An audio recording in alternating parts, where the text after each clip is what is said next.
Hello beauties, இன்னைக்கு நம்ம பார்க்க போது பாய்ஸ் இன் லவ்வோட எபிசோட் 6. எபிசோட் 5ல் வந்து உங்களுக்கு எது பிஎல்ல ஃபஸ்ட்டு ட்ராமா அப்படின்னு சொல்லி நான் கேட்டிருப்பேன். அதுக்கு நிறைய பேர் வந்து ரிப்ளை பண்ணியிருந்தீங்க. அதில் நிறைய பேர் பெட் ஃப்ரெண்ட் சீரியஸை தான் ஃபஸ்ட்டு சீரியஸாக சொல்லியிருந்தீங்க. எனக்குமே அது வந்து ரொம்ப ஃபேவரட்டான சீரியஸ். அதுக்கப்புறம் தான் டைப்பும் சொல்லியிருந்தீங்க. எனக்கும் அது ரொம்பவே பிடிச்ச சீரியஸ் தான். ஆனால் இந்த பெட் ஃப்ரெண்ட்ஸில் வர நெட்டும் ஜேம்ஸும் வந்து பல பேரை வந்து ஃபஸ்ட்டு எபிசோட்லேயே கவுத்துருப்பாங்க அப்படின்னு தான் நான் நினைக்கிறேன். ஏன்னா எனக்கும் அப்படி தான் வந்து அந்த சீரியஸ் வந்து பிடிச்சிருந்தது. கமெண்ட் பண்ண எல்லாருக்குமே ரொம்ப தேங்க்ஸ். நான் முன்ன பின்ன பிஎலை பற்றி யார்கிட்டையும் பேசினது கூட கிடையாது. உங்ககிட்ட நான் இதை பற்றி ஷேர் பண்ணிக்கிறதுல எனக்கு ரொம்பவே ஹாப்பியாக இருக்குது. வாங்க இப்போ எபிசோடுக்குள்ளே போகலாம். கடைசி எபிசோடில் நேற்று வந்து ஷென் கிட்ட எனக்கு ரொம்பவே பிடிச்சிருக்கு உன்னை, நீ என்னோட பாய் ஃப்ரெண்டாக இருக்கியா அப்படின்னு சொல்லி கேட்டிருப்பான். இதுக்கு ஷென்னும் நான் பாய் ஃப்ரெண்டாக இருக்கேன் அப்படின்னு சொல்லியிருப்பான். அதுக்கப்புறம் தான் வந்து ஷென் ஒரு விஷயத்த சொல்கிறான். நான் இந்த மாதிரி அப்ராட் போகிறதா இருக்கேன்ல, அதுக்கப்புறம் எப்படி நம்மளோட ரிலேஷன்ஷிப்பை நம்ம கண்டினியூ பண்ண முடியும், இது ரொம்பவே கஷ்டமான விஷயம் அப்படின்னு சொல்கிறான். இதை கேட்டு நம்ம கிட்ட வந்து ரொம்பவே டென்ஷன் ஆயிடுறான். அப்புறம் கொஞ்சம் நேரம் யோசிச்சு பார்த்துட்டு, நானும் உன் கூட அப்ராடுக்கு படிக்க வந்துடுறேன், நம்ம 2 பேரும் சேர்ந்து இருக்கலாம் அப்படின்னு சொல்கிறான். இதெல்லாம் கண்டிப்பாக நடக்குமா அப்படின்னு ஷென் கேட்குறான். இதுக்கு கிட் வந்து கண்டிப்பாக நடக்கும், இப்போதைக்கு நீ இதை பற்றி எதுவும் யோசிக்காத, ஃப்யூச்சரில் வந்து நம்ம இதை பற்றி பிளான் பண்ணிக்கலாம் அப்படின்னு சொல்கிறான். இப்படி இவங்க பேசிகிட்டு இருக்கும்போது இவங்களோட ஃப்ரெண்ட்ஸ் எல்லாம் வந்துடுறாங்க. 2 பேரையும் இழுத்துட்டு போய் தண்ணியில் விளையாட ஆரம்பிக்கிறாங்க. அதுக்கப்புறம் நைட் ஆகிடுது. ஷென்னோட சிஸ்டர் வந்து வந்த எல்லாத்துக்குமே ரொம்ப தேங்க்ஸ், எங்களுக்கு ரொம்பவே ஹெல்ப் பண்ணுறீங்க அப்படின்னு சொல்லிக்கிட்டு இருக்காங்க. இதை கேட்டு டேர் வந்து அதெல்லாம் ஒன்றும் பெரிய விஷயம் கிடையாது, நாங்கள் செய்வாமல் வேற யார் செய்வா அப்படின்ற மாதிரி சொல்லிகிட்டு இருக்கான். இதை கேட்ட பேர் வந்து உனக்கு சிஸ்டரோட பேர் கூட ஒழுங்காக தெரியாது, ஆனால் நீ எப்படியெல்லாம் வந்து பேசுகிற பாத்தியா அப்படின்னு சொல்கிறான். அதுக்கப்புறம் ஷென்னோட சிஸ்டர் வந்து உன்னோட காரை நாங்கள் எடுத்துகிட்டு போகலாமா, கண்டிப்பாக தான் நீ சொல்கிறியா அப்படின்னு கேட்குறாங்க. இதுக்கு கிட்டும் வந்து நீங்கள் கண்டிப்பாக எடுத்துகிட்டு போங்க, நாங்கள்லாம் நாளைக்கு கிளம்பி வரோம் அப்படின்னு சொல்கிறான். இதனால் அவங்க சிஸ்டரும் அங்கேருந்து கிளம்புறாங்க. அதுக்கப்புறம் பாய்னு சொல்லி அவங்கள வழி அனுப்பி வைக்கிறாங்க. அதுக்கப்புறம் தான் கிம்முக்கு ஒரு யோசனை வருது.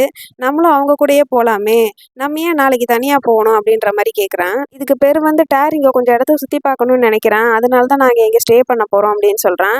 இதுக்கு டேர் வந்து நான் எப்படா அப்படி சொன்னேன், நீங்களாம் சேர்ந்து தானடா முடிவு பண்ணீங்க அப்படின்ற மாதிரி கேட்குறான். அதுக்கப்புறம் ஷென் வந்து நம்ம இன்னைக்கு நைட் எங்கே தங்குறது அப்படின்றத பற்றி கேட்குறான். அதுக்கு கிட் வந்து நீ அதை பற்றிலாம் கவலைப்படாத, நான் என்னோட சிஸ்டரோட ஃப்ரெண்டு கிட்ட சொல்லியிருக்கேன், அவங்களோட வீட்டுக்கு போய் நம்ம தங்கிக்கலாம் அப்படின்ற மாதிரி சொல்கிறான். சரின்ட்டு அவங்களும் அவங்க சிஸ்டரோட ஃப்ரெண்டு வீட்டுக்கு கிளம்புறாங்க. அதுக்கப்புறம் மொன்னை காட்டுறாங்க. மொன் வந்து புக் படிச்சுட்டு இருப்பான். அப்போன்னு பார்த்து கிம் கிட்ட இருந்து ஒரு மெசேஜ் வருது. சரின்னு அவனும் ஓப்பன் பண்ணி பார்க்குறான். அதில் அவனோட ஃபோட்டோ போட்டுட்டு நீயும் இங்கே வர விரும்புறியா அப்படின்ற மாதிரி டைப் பண்ணியிருக்கான். இதை கேட்டதும் நம்ம மொன் வந்து கொஞ்சம் யோசிக்கிறான். யோசிச்சுட்டு நட்டுக்கு வந்து கால் பண்ணுறான். அதுக்கப்புறம் பொழுது விடிஞ்சு தான் காட்டுறாங்க. நம்ம மொன் வந்து கிம்மை பார்க்கணும் அப்படிங்கிற ஆர்வத்தில் நட்கிட்ட வந்து ஹெல்ப் கேட்டிருக்கான் போல இருக்கு. நட்டும் சரின்னு கிளம்பி வந்திருப்பாரு. அதுக்கப்புறம் தான் மொன் வந்து அவனோட வீட்டில் லிட்ரேச்சர் கிளப்புக்கு போகிறேன் அப்படின்னு சொல்லிட்டு பொய் சொன்ன விஷயம் தெரியுது. இதை கேட்ட நட் வந்து நீ வந்து உண்மையே சொல்லியிருக்கலாமே, ஏன் இப்படி பொய் சொல்லிட்டு வந்திருக்க அப்படின்னு கேட்குறாரு. ட்ரிப்புக்கு போகிறோம் அப்படின்னு சொன்னால் எங்கள் அம்மா விட மாட்டாங்க, அதனால தான் பொய் சொல்லிட்டு வந்திருக்கேன், ரொம்பவே சாரி அப்படின்னு சொல்லிட்டு உங்களுக்காக நான் இன்னொரு அரேஞ்ச்மெண்ட் வேற பண்ணியிருக்கேன், அங்கே கொஞ்சம் திரும்பி பாருங்க அப்படின்னு சொல்கிறான். திரும்பி பார்த்தா டேன் வந்து அங்கே வழக்கம் போல் லேட்டாக வந்துட்டு இருப்பாரு, இந்த ட்ரிப்பில் ஜாயின் பண்ணிக்கணும் அப்படிங்கிறதுக்காக. இதை பார்த்து நட்டுக்கு வந்து ஒன்றும் புரியலை. உடனே இது டேன் பார்த்துட்டு நீங்கள் ரொம்பலாம் யோசிக்காதீங்க, நான் உங்களுக்கு ஹெல்ப் பண்ணுறதுக்காக தான் வந்தேன், இதுக்கு பதிலாக நான் வந்து ட்ரிப் கூட்டிகிட்டு போவேன்லாம் பசங்களை, அப்போ வந்து நீங்கள் என் கூட ஜாயின் பண்ணிக்கோங்க, மாற்றி மாற்றி இப்படி ஹெல்ப் பண்ணிக்கலாம் அப்படின்னு சொல்லிட்டு வாங்க எல்லாரும் கிளம்பலாம் அப்படின்ட்டு போகிறாங்க. ஏற்கனவே பட்டாயில் இருக்கிற நம்ம பசங்க வந்து இவங்களுக்காக வெயிட் பண்ணிட்டு இருந்திருப்பாங்க. நம்ம நட்டை பார்த்து தான் எல்லாருமே வந்து விஷ் பண்ணிக்கிறாங்க. நம்ம மொன்னும் கிம்மும் வந்து உடனே அங்கே கொஞ்ச ஆரம்பிச்சிடுறாங்க. பக்கத்தில் ப்ரொஃபஸர் இருக்காங்கன்னு கூட பார்க்க மாட்டேங்கிறாங்க. கிம் வந்து மொன்கிட்ட நீ இல்லாத நேரத்தெல்லாம் நான் ரொம்பவே மிஸ் பண்ணேன் அப்படின்னு சொல்லி கொஞ்சிக்கிட்டு இருக்கான். மொன்னு வந்து எனக்கும் அப்படி தான் இருந்தது அப்படின்ற மாதிரி சொல்லிக்கிட்டு இருக்கான். சரி வா செல்ஃபி எடுத்துக்கலாம், இன்னைக்கு நாள் ஃபுல்லாகவே வந்து நம்ம ஃபோட்டோ எடுத்துக்கலாம் அப்படின்ற மாதிரி கூப்பிட்றான். இதை பார்த்த மொன் வந்து டக்குன்னு ஸ்டாப் பண்ணிவிட்டு அதெல்லாம் கூடாது, எங்கள் அம்மா பார்த்தாங்கன்னா அவ்வளோதான் அப்படின்னு சொல்கிறான். இதை கேட்டதும் நம்ம கிம்முக்கு வந்து மூஞ்சே சுருங்கி போச்சா. சரி நம்ம மொன் வந்து என்ன சொல்கிறான்னா, நம்ம வந்து ஃபோட்டோ எடுத்துக்கலாம், ஆனால் நீ இதை வந்து அப்லோட் பண்ணக்கூடாது வேற எங்கேயுமே அப்படின்ற மாதிரி சொல்கிறான். கேட்ட கிம்மும் சரி நான் அப்லோட் பண்ண மாட்டேன் அப்படின்னு சொல்லிட்டு மொன்னை ஹக் பண்ணிக்கிறான். ஹக் மட்டும் பண்ணலை, அவனோட கன்னத்துலேயே நச்சுன்னு ஒரு இச்சு வச்சிடுறான். இதை வந்து டேன் பார்த்துடுறாரா. டேனுக்கு வந்து என்ன பண்ணுறதுனே தெரியல, டக்குன்னு வந்து திரும்பிக்கிறாரு. நட்டுக்கும் கொஞ்சம் வெக்கமாயிடுது. அதுக்கப்புறம் ஷென் வந்து கிட்ட என்ன சொல்கிறான்னா, அவங்கள பார்த்தியா, என்னமோ அவங்க 2 பேர் மட்டும்தான் இந்த உலகத்தில் இருக்கிற மாதிரி ரொம்ப பண்ணுறாங்க அப்படின்னு சொல்கிறான். இதை கேட்ட கிட் வந்து எனக்கும் அவங்கள பார்த்தா கொஞ்சம் பொறாமையாக தான் இருக்குது, என்னால் அப்படி இருக்க முடியலையே அப்படின்ற மாதிரி சொல்கிறான். அதுக்கப்புறம் டேன் வந்து ஷென்னை கூப்பிட்டு, "நீ வந்து ஜெர்மனிக்கு போறியாமே! ஸோ அதுக்கான ஃபேர்வெல் மாரி தான் இந்த ட்ரிப்பை வந்து நாங்கள் அரேஞ்ச் பண்ணியிருக்கோம்" அப்படின்னு சொல்கிறாரு. இதை கேட்ட ஷென்னுக்கு ரொம்ப ஷாக் ஆயிடுது. "அப்படிலாம் எதுவும் இல்லையே சார், உங்களுக்கு யார் சொன்னா?" அப்படின்ற மாதிரி ஷென் கேட்குறான். உடனே டேன் வந்து மொன்னை கை காட்டுறாரு. அதனால எல்லாரும் திரும்பி மொன்னை பார்க்க ஆரம்பிக்கிறாங்க. இதை வந்து கிம் பார்த்துட்டு, "நான் தான் வந்து அவன்கிட்ட சொன்னேன். அவன் மேலே எந்த தப்பும் இல்லை" அப்படின்னு சொல்கிறான். சரி, நம்ம டேர் வந்து என்ன சொல்கிறான்னா, "எப்படியோ எல்லாரும் கிளம்பி ட்ரிப்புக்கு வந்துட்டோம். வாங்க எங்கேயாவது போய் சுற்றி பார்க்க போகலாம்" அப்படின்னு கூப்பிடுறான். இத கேட்ட டான் வந்து என்ன சொல்றாருன்னா, "நம்ம வந்து எல்லாரும் சுத்தி பார்க்க போலாம். எல்லாரும் ஆளுக்கு ஒவ்வொரு இடம் சொல்லுங்க" அப்படின்னு சொல்றாரு. உடனே நம்ம டேர் வந்து நம்ம ஐலேண்டுக்கு போலாம் அப்படின்ற மாரி சொல்றான். ஆனா டான் வந்து திருப்பியும் வேற ஏதாவது இடம் சொல்லுங்க அப்படின்னு சொல்லி கேட்டுட்டு இருக்கிறாரு. ஆனா அதுக்கு யாருமே சரியா பதில் சொல்ல மாட்டேங்கிறாங்களா, அதனால டேர் வந்து நம்ம ஐலேண்டுக்கே போலாமே அப்படின்னு சொல்றான். ஆனா டான் வந்து கொஞ்சம் யோசிச்சுட்டு நம்ம எல்லாரும் அக்வாரியம் போலாம் அப்படின்னு சொல்றாரு. இத கேட்டு டேருக்கு வந்து கொஞ்சம் டென்ஷன் ஆயிடுது. என்னடா இது இப்படி சொல்றாரே அப்படின்னு. அதுக்கப்புறம் நம்ம டான் வந்து நம்ம எல்லாருமே அக்வாரியம் போறோம் ஓகேவா அப்படின்னு சொல்லிட்டு அக்வாரியம் அக்வாரியம் சொல்லி கத்த ஆரம்பிக்கிறாங்க. அப்படியே கட் பண்ணா அக்வாரியமா தான் காட்டுறாங்க. நம்மளோட 4 கப்புள்ஸுமே லைன் பை லைனா ஜோடி போட்டுட்டு வந்துட்டு இருக்காங்க. உள்ள வந்த பிறகு கிம் வந்து மொன்காக ஒரு ஹார்ட்டை பறக்க விடுறான். இதை பார்த்த மொன் வந்து அவனுக்காக ஒரு கிஸ்ஸை வந்து பறக்க விடுறான். அதுக்கப்புறம் ஷென்னியும் கிட்டையும் காட்டுறாங்க. அவங்க 2 பேரும் அங்க இருக்கிற பேர்ட்ஸுக்கெல்லாம் வந்து சாப்பாடு போட்டுட்டு இருப்பாங்க. டேனும் நட்டும் வந்து போட்டோஸ் எடுத்துட்டு இருப்பாங்க. அதுக்கப்புறம் பெர்ரும் டேரும் வந்து அங்க இருக்கிற இடத்தெல்லாம் சுத்தி பார்த்துட்டு இருப்பாங்க. இப்படி ஆளாளுக்கு ஜோடியா வந்து ஃபுல்லாவே நல்லா என்ஜாய் பண்ணிட்டு இருக்காங்க. அதே நேரம் இங்க மொன்னோட அம்மா வந்து கிம்மோட போஸ்டர் வந்து பார்த்துடுறாங்க. அதுல அவன் வெளியே போற மாதிரி போட்டோ போட்டு வச்சிருப்பான். அது மட்டும் இல்லாம ட்ரிப்ல இருக்கிற மாதிரி வந்து டைப் பண்ணியிருப்பான். இதை வந்து பார்த்துட்டு அவங்களுக்கு கொஞ்சம் டவுட் ஆயிடுது. இங்க ஒரு பக்கம் எல்லாரும் சேர்ந்து போட்டோஸ் வீடியோஸ் எல்லாம் எடுத்துட்டு இருப்பாங்க. இதை வந்து நட்டும் டேனும் பார்த்துட்டு சிரிக்கிறாங்க. டேன் வந்து நட்கிட்ட இந்த மாதிரி பசங்களை வெளியே கூட்டிட்டு வந்தது ரொம்பவே ஹாப்பியா இருக்கு. பசங்க ரொம்பவே என்ஜாய் பண்றாங்க அப்படின்னு சொல்லிட்டு இருக்கிறாரு. இதை கேட்ட நட் வந்து, "இதுக்கு முன்னாடி நம்ம ட்ரிப் போனோம்ல, அப்போ வந்து இது உங்களுக்கு பிடிக்கல அப்படின்னு தானே சொன்னீங்க" அப்படின்ட்டு கேட்குறாரு. இதை கேட்ட டேன் வந்து டக்குன்னு வாய மூடிடுறாரு. அதுக்கப்புறம் நட்டுக்கு மண்ணோட மாம் வந்து கால் பண்றாங்க. இதை பார்த்துட்டு சரின்னு இவரும் அட்டன் பண்ணி பேசுறாரு. மண்ணோட அம்மா வந்து, "நீங்க லிட்ரேச்சர் கிளப்ல இருக்கிறவங்கள மட்டும் தானே ட்ரிப்புக்கு கூட்டிட்டு போறேன்னு சொன்னீங்க. அப்படி இருக்கும்போது கிம் வந்து எப்படி ட்ரிப் வந்து போயிருக்கான்?" அப்படின்ற மாதிரி கேட்குறாங்க. இதை இவர் கேட்டுட்டு கொஞ்சம் சமாளிக்க பார்க்குறாரு. அவனும் வந்து அந்த கிளப்ல இருக்க தானே செய்கிறான் அப்படின்னு சொல்றாரு. இதுக்கு அவங்க அம்மா வந்து, "அவன் வந்து இருக்கிறான் பரவாயில்ல. ஆனா அவனோட 2 ஃப்ரெண்ட்ஸும் அங்கே என்ன பண்றாங்க?" அப்படின்ற மாதிரி இவங்க கேட்குறாங்க. இதை கேட்டு நட் வந்து, "நீங்க கொஞ்சம் மிஸ் அண்டர்ஸ்டாண்ட் பண்ணியிருக்கீங்கன்னு நான் நினைக்கிறேன்" அப்படின்ற மாதிரி சொல்றாரு. இதுக்கு அவங்க அம்மா வந்து, "அதெல்லாம் எதுவும் கிடையாது. நீங்க உடனே அங்கேருந்து கிளம்பி வாங்க" அப்படின்னு சொல்றாங்க. இதுக்கு நட் வந்து, "நான் உங்ககிட்ட அப்புறமா பேசுறேன். கண்டிப்பா வந்து ஸ்டூடெண்ட் எல்லாத்தையும் பத்திரமா கூட்டிட்டு வந்துடுறேன்" அப்படின்னு சொல்லிட்டு காலை கட் பண்ணிடுறாரு. அதுக்கப்புறம் மொன்னோட அம்மா வந்து டானுக்கு கால் பண்ணி, "எல்லாரும் ஒழுங்கா கிளம்பி வாங்க" அப்படின்னு சொல்லி மிரட்டுறாங்க. இதை கேட்டு டான் வந்து நட்கிட்ட சொல்றாரு. நட்டும் சரி வேற வழி இல்லையே அப்படின்ட்டு அங்கேருந்து எல்லாத்தையும் கிளப்ப ஆரம்பிக்கிறாரு. மொன் வந்து அவனோட கிளப்ல இருக்கிற ஃப்ரெண்ட்ஸ் கிட்ட, "சாரி, எங்க அம்மாவால பாதியிலே கிளம்புற மாதிரி ஆயிடுச்சு" அப்படின்னு சொல்றான். இதை கேட்டு அவனோட ஃப்ரெண்டு வந்து, "பரவாயில்ல இருக்கட்டும், அதுக்கு நீ என்ன பண்ணுவ? நம்ம என்ஜாய் பண்ண வரைக்கும் நல்லா தான் இருந்தது" அப்படின்னு சொல்லிட்டு வேன்ல ஏறுறாங்க. உடனே இதை பார்த்துட்டு நம்ம கிம் வந்து அவனுக்கு அட்வைஸ் பண்றான். "நீ ஒன்றும் கவலைப்படாத, நான் உங்க அம்மா கிட்ட வந்து பேசுறதுக்கு ஹெல்ப் பண்றேன்" அப்படின்னு சொல்றான். அதுக்கப்புறம் நட் வந்து ஷென் கிட்டயும், கிட் கிட்டயும், "நீங்க 2 பேரும் வேன்லயே வந்துடுறீங்களா? வேன்ல வந்து தாராளமா இடம் இருக்கு" அப்படின்னு சொல்லி கூப்பிடுறாரு. இவங்க 2 பேரும் சரி நாங்க வரோம் அப்படின்னு வேன்ல ஏறுறாங்க. அப்புறம் தான் வந்து டான் வந்து ஒரு விஷயத்த நோட் பண்றாங்க. பெரும் டேரும் வந்து அவங்க கூட இல்ல. இவங்க 2 பேரும் எங்க போனாங்கன்னே தெரியல. சரின்னு வந்து ஷென் வந்து கால் பண்ணி பார்க்குறான். ஆனா வந்து காலையும் அட்டெண்ட் பண்ண மாட்றாங்க. இதனால டான் வந்து என்ன பண்றதுன்னே தெரியாம மண்டைய பிச்சுட்டு இருக்கிறாரு. அப்போன்னு பார்த்து மொன்னோட அம்மா கால் பண்றாங்க. இவரும் சரின்னு கால் அட்டெண்ட் பண்ணி பேசுறாரு. அப்ப மொன்னோட அம்மா வந்து என்ன சொல்றாங்கன்னா, "நீ வந்து ஒழுங்கா கொஞ்ச நேரத்துல இங்க வரல அப்படின்னா, உன்னோட ஸ்டோரேஜ் ரூம் இருக்குல்ல, அங்கிருந்து உன்னை பார்சல் பண்ணி வாட்ச்மேன் ரூமுக்கு உன்னை மாத்திருவேன்" அப்படின்னு சொல்றாங்க. இதை கேட்டதும் டானுக்கு என்ன பண்றதுன்னே தெரியல. அதனால மத்தவங்க கிட்ட, "நீங்கலாம் கிளம்புங்க. நான் வந்து பெர்ரையும் டேரையும் கூட்டிட்டு வரேன்" அப்படின்னு சொல்றாங்க. அதுக்கப்புறம் மொன்னு கிம்மும் மொன்னோட வீட்டுக்கு வந்துடுறாங்க. 2 பேரும் சேர்ந்து கைய பிடிச்சுக்கிட்டே உள்ள வராங்க. இத அவங்க அம்மா பார்த்துட்டு, "ஒரு வழியா வந்துட்டியா? நான் உன்கிட்ட கொஞ்சம் பேசணும்" அப்படின்னு சொல்றாங்க. இதுக்கு கிம் வந்து, "அவனை எதுவும் திட்டாதீங்க. இது என்னோட தப்பு தான். நான் தான் வந்து அவன அங்க வரியா அப்படின்னு கூப்பிட்டேன். அதனால தான் இவனும் கிளம்பி வந்தான்" அப்படின்னு சொல்றான். இத கேட்டு அவங்க அம்மா வந்து, "நீ கொஞ்சம் கிளம்புறியா? ஏற்கனவே லேட் ஆகுது" அப்படின்னு சொல்றாங்க.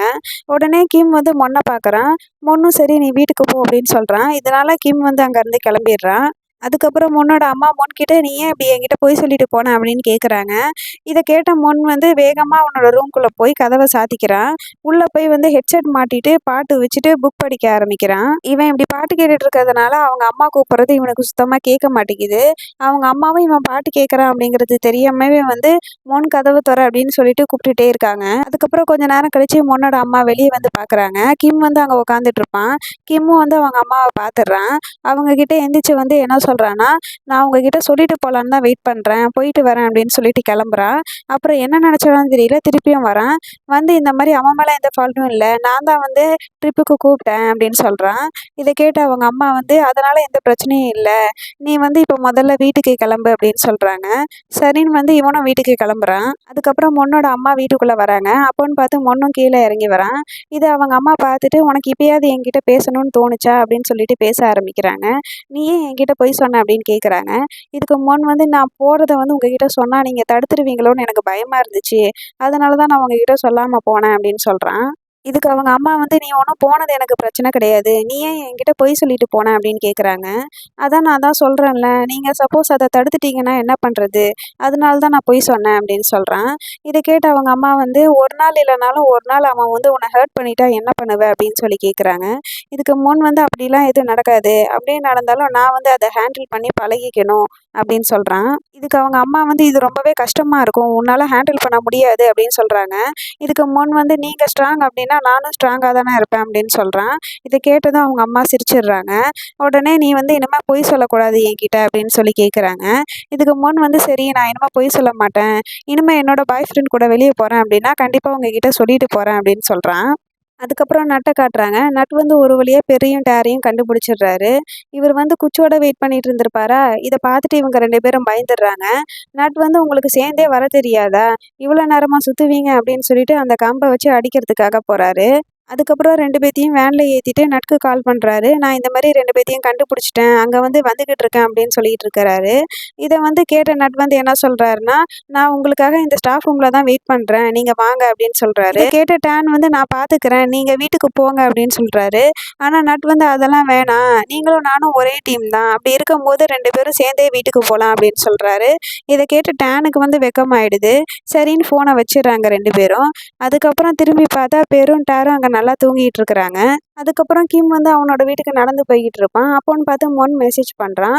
சரின்னு கிம்மும் வந்து அந்த மெசேஜ் எடுத்து பார்க்குறான். அதில் வந்து எங்கள் அம்மா கிட்ட நான் பேசிட்டேன், பிரச்சனை எல்லாம் சால்வ் ஆயிடுச்சு அப்படின்னு சொல்லி போட்டிருக்கான். இதை பார்த்தா கிம் வந்து சரி ஓகே நல்ல வேலை பண்ண அப்படின்னு சொல்லிட்டு ரிப்ளை பண்ணுறான். அதுக்கப்புறம் கிட்டோட வீட்டை காட்டுறாங்க. கிட் வந்து அவங்க அம்மா அப்பாவை கூப்பிட்டு நான் இந்த மாதிரி ஜெர்மனி போகணும் அப்படின்ற விஷயத்த சொல்கிறான். இதுக்கு அவங்க அப்பா வந்து நீ எதுவும் டிவி ஷோவில் பார்த்தியா, அதனால தான் நீ வந்து ஜெர்மனி போகணுன்னு சொல்கிறியா அப்படின்னு கேட்குறாங்க. இதுக்கு கிட் வந்து நீங்களே நல்லா யோசிச்சு பாருங்க, நான் என்னைக்காவது உங்க முன்னாடி நின்று இப்படி கேட்டிருக்கேனா அப்படின்னு சொல்லி கேட்குறான். இதுக்கு அவங்க 2 பேரும் என்ன சொல்றாங்கன்னா, அங்க படிப்பு வந்து இங்க விட ரொம்பவே கஷ்டமா இருக்கும், அது மட்டும் இல்லாம அவங்களோட லாங்குவேஜ் வந்து உனக்கு அண்டர்ஸ்டாண்ட் பண்ணிக்க முடியாது, நீ இதை பத்தி கொஞ்சம் டைம் எடுத்து யோசிச்சு பாரு அப்படின்னு சொல்றாங்க. இதுக்கு கிட் வந்து ஷென் வந்து ஜெர்மனி கிளம்புறான், நானும் வந்து சீக்கிரமா கிளம்பி ஆகணும் அப்படின்னு சொல்றான். இதுக்கு அவங்க அப்பா வந்து நீ ஷென் கிளம்புறான் அப்படிங்கிறதுக்காக நீயும் ஜெர்மனி போகணும்னு சொல்றியா அப்படின்னு கேட்குறாங்க. அது மட்டும் இல்லாமல் அவன் உன்னோட ஃப்ரெண்டு தானே, அவன் பின்னாடியே எப்படி நீயும் போக முடியும் அப்படின்ற மாதிரி சொல்கிறாங்க.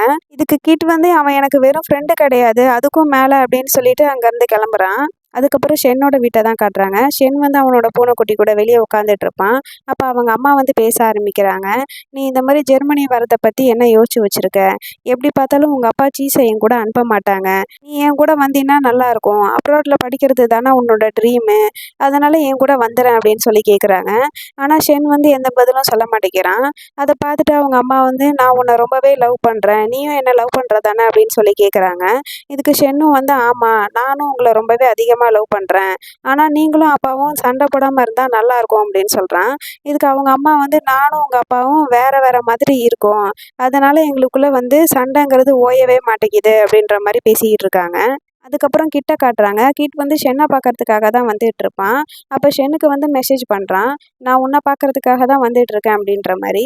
அதுக்கப்புறம் இங்கே அவங்க அம்மா என்ன சொல்கிறாங்கன்னா, அவங்க 3 பேர்த்த விட நான் உன் மேலே நிறையவே லவ் வச்சுருக்கேன், நான் உன்னை கண்டிப்பாக நல்லா பார்த்துப்பேன், என் கூட வாயேன் அப்படின்னு சொல்லி கேட்டுட்டு இருப்பாங்க. அப்போன்னு பார்த்து கிட்டு கால் பண்ணுவான் ஷென்னுக்கு. ஷென் இதை பார்த்துட்டு அதை அட்டன் பண்ணாமல் வச்சிடுறான். இங்கே ஒரு பக்கம் ஷென்னோட அம்மா வந்து நீ என் கூட வந்தீங்கன்னா உன்னோட ட்ரீம் வந்து ஈஸியாகவே நிறைவேறிடும் அப்படின்னு சொல்லி கூப்பிட்டுட்டு இருப்பாங்க. ஷென் வந்து கிட் கூட நடந்ததை அப்படின்றதெல்லாம் வந்து யோசிச்சு பார்க்குறான். இவன் வந்து அவன் கூட வரேன்னு சொன்னது, அப்புறம் பாய் ஃப்ரெண்டா இருக்கேன்னு சொன்னது, அதெல்லாம் யோசிச்சு பார்த்துட்ருக்கான். யோசிச்சு பார்த்துட்டு நான் வரல அப்படின்னு சொல்லிடுறான் அவங்க அம்மாகிட்ட. சரின்னு வீட்டுக்குள்ள வருவான். அப்போன்னு பார்த்து அவங்க அப்பா ரொம்ப கோவமா வெளிய போவாங்க. இத பார்த்து ஷென்னுக்கு ஒண்ணுமே புரியல. அதனால அவனோட சிஸ்டர் கிட்ட வந்து கேட்குறான். "ஏன் இப்படி அப்பா வந்து ரொம்பவே கோவமா போறாங்க?" அப்படின்னு. "நான் அப்பா கிட்ட எவ்வளவோ வீட்ட விக்கக்கூடாதுன்னு கேட்டேன். ஆனா அப்பா வந்து கேட்க மாட்டேங்கிறாங்க. அதனால நான் அவர்கிட்ட நீங்க வந்து வீட்ட வித்துட்டீங்கன்னா, என்னோட பேர்ல இருந்து உங்களோட பேர கட் பண்ணிடுவேன் அப்படின்னு சொன்னேன். அதனால தான் அப்பா வந்து இவ்வளோ கோவமா இங்கேருந்து போறாங்க" அப்படின்னு சொல்றா. இதனால ஷென் வந்து சிரிக்கிறான். அவங்க அக்கா வந்து எனக்கு இந்த மாரி மீட்டிங் இருக்கு. எல்லாரும் கொஞ்ச நேரம் அமைதியா இருங்க அப்படின்னு சொல்லிட்டு மீட்டிங் அட்டெண்ட் பண்ண ஆரம்பிக்கிறா. அப்போன்னு பார்த்து ஷென்னோட அண்ணனுக்கும், ஷென்னோட குட்டி பாப்பாவுக்கும் இடையில சண்டை வருது. "என்னோட ஸ்நாக்ஸ எடுக்காதன்னு உனக்கு எத்தன வாட்டி சொல்றேன்" அப்படின்னு சொல்லி கத்துறா. இத கேட்ட அவளோட அக்கா வந்து, "மீட்டிங் இருக்கு சத்தம் போடாதீங்க" அப்படின்னு சொல்றா. அதுக்கப்புறம் ஷென்னுக்கு வந்து கிட்டு ஃபோன் பண்ண ஞாபகம் வருது. சரின்னு நம்ம கிட்டுக்கு வந்து கால் பண்ணி பேச ஆரம்பிக்கிறான். கிட்டு வந்து "நான் உன்ன மீட் பண்ணணும். உடனே ஒரு இடத்துக்கு வா" அப்படின்னு சொல்லி கூப்பிடுறான். சரின்னு இவனும் கிளம்பி போறான். அதுக்கப்புறம் 2 பேரும் மீட் பண்ணிக்கிறாங்க. 2 பேரும் மாத்தி மாத்தி "நீ என்னமோ சொல்ல வந்தியே சொல்லு" அப்படின்ற விஷயத்தையே ஒரே டைம்ல சொல்றாங்க. இத பார்த்த கிட்டு வந்து "நீயே முதல்ல சொல்லு" அப்படின்னு சொல்றான். ஷென்னு வந்து சொல்ல ஆரம்பிக்கிறான். "நான் இந்த மாரி ஜெர்மனி போமாட்டேன். இங்க தான் இருக்க போறேன்" அப்படின்னு. இத கேட்ட கிட்டுக்கு வந்து ரொம்பவே ஹாப்பி ஆயிடுது. அதுக்கப்புறம் ஷென் வந்து கிட் கிட்ட "நீ என்னமோ சொல்லணும்னு வந்தியே, என்ன விஷயம்?" அப்படின்னு சொல்லி கேட்குறான். அதுக்கு கிட் வந்து "அதெல்லாம் ஒண்ணும் பெரிய விஷயம் இல்ல. நானும் உன் கூட ஜெர்மனிக்கு வரலான்னு இருந்தேன். ஆனா நீ தான் இப்போ இங்க இருக்க போறேன்னு சொல்றல்ல. நானும் உன் கூடவே இங்க தான் இருக்க போறேன்" அப்படின்னு சொல்றான். இதுக்கு ஷென் வந்து "நீ ஈஸியாவே எல்லாத்தையும் மாத்திக்கிட்டு இருக்க. அதுமாரி ஸ்கூல்லயும் வந்து இந்த மாரி கொஞ்சம் கரெக்ஷன்ஸ் பண்ணா நல்லாயிருக்கும்" அப்படின்ற மாரி சொல்றான். இதுக்கு கிட் வந்து என்ன சொல்றான்னா, "நான் வந்து என்னோட ஹார்ட்ட பத்தி பேசிக்கிட்டு இருக்கேன். நீ எங்க இருக்கியோ அங்க தான் நானும் இருப்பேன்" அப்படின்னு சொல்றான். இத கேட்ட ஷென்னுக்கு வந்து கொஞ்சம் வெட்கம் வந்துருது. இதுக்கு ஷென் வந்து "நான் ஒண்ணும் உன்கிட்ட ஃப்யூச்சர பத்தி பேசுறதுக்காக வரல. நீ வந்து என்கிட்ட ஆன்ஸர் கேட்டீல, அந்த ஆன்ஸர வந்து தெளிவா சொல்லிட்டு போலாம் அப்படின்னு தான் உன்ன கூப்பிட்டேன்" அப்படின்னு சொல்றான். இத கேட்ட கிட் வந்து "என்ன ஆன்ஸர் சொல்லு" அப்படின்னு சொல்லி ஒரு ஸ்டெப் முன்னாடி வரான். அப்படியே ஷென் வந்து வெட்கப்பட்டுக்கிட்டே "நான் வந்து உன்னோட பாய் ஃப்ரெண்டா இருக்கறதுக்கு ரெடி. உனக்கு நல்லா புரியுதா நான் என்ன சொல்றேன் அப்படின்னு கேட்குறான். இத கேட்ட கிட்டும் வந்து கொஞ்ச நேரம் அவனையே பார்த்துட்டு, அப்படியே கிஸ் பண்ற மாரி கிட்ட போறான். ஆனா கிஸ் எல்லாம் பண்ணல. ஷென்னோட காது கிட்ட போய் "எனக்கு நல்லாவே புரியுது" அப்படின்னு சொல்றான். அதுக்கப்புறம் கிட் வந்து ஷென்னோட கைய புடிச்சு ஷென் கிட்ட போறான். இத பார்த்த ஷென் வந்து "என்ன?" அப்படின்னு சொல்லி கேட்குறான். இதுக்கு கிட் வந்து "நீ உன்னோட ஆன்ஸர கிளியரா சொல்லிட்ட. என்னோட ஆன்ஸர நான் கிளியரா சொல்லணும்ல" அப்படின்னு சொல்றான். ஷென்னும் வந்து இதுக்காக தான் வெயிட் பண்ணிட்டு இருந்திருப்பான் போல இருக்கு. நம்ம கிட் வந்து இவன் பாய் ஃப்ரெண்டா இருக்கிறதுக்கு ஓகேன்னு சொல்றதுக்கு முன்னாடியே வந்து கிஸ் பண்ணிட்டு இருப்பான். இப்ப பாய் ஃப்ரெண்டா இருக்கிறதுக்கு ஓகேன்னு வேற சொல்லிட்டான். ஸோ வந்து திறந்த வெளியில அவங்க பாட்டுக்கு ஃப்ரீயா வந்து கிஸ் பண்ண ஆரம்பிக்கிறாங்க. அதுக்கப்புறம் கிட் வீட்டுக்கு வந்துடுறான். கிட்டோட அப்பா வந்து கிட் கிட்ட பேச ஆரம்பிக்கிறாங்க. "இந்த முடிவு வந்து நீ ரொம்ப சீக்கிரமா எடுக்கிறியோன்னு தோணுது. கொஞ்சம் டைம் எடுத்து யோசிச்சு பாரேன்" அப்படின்ற மாரி கேட்குறாங்க. இதுக்கு கிட் வந்து சிரிச்சுக்கிட்டே இருக்கான். அதுக்கப்புறம் கொஞ்சம் நேரம் கழிச்சு "நான் வந்து போகல. என்னோட முடிவ மாத்திக்கிட்டேன்" அப்படின்னு சொல்றான். அவங்க அப்பாவும் சரி ஓகே அப்படின்ட்டு அங்கேருந்து கிளம்புறாங்க. அதுக்கப்புறம் கிட்டு டிராயிங் பண்ணிட்டு இருந்த பேப்பர காட்டுறாங்க. அதில இவங்க 2 பேரும் இன்னைக்கு கிஸ் பண்ணிக்கிட்டாங்கல்ல, அத தான் அப்படியே வரைஞ்சு வச்சுட்டு ரொம்ப ஹேப்பியா பார்த்துட்டு இருக்கான். ஸோ இதோட இந்த எபிசோட் 6 வந்து முடியுது. எபிசோட் 7 பார்க்கறதுக்கு மறக்காம சேனல சப்ஸ்கிரைப் பண்ணிக்கோங்க. வீடியோ புடிச்சிருந்தா லைக், ஷேர், கமெண்ட் பண்ணுங்க. பாய்.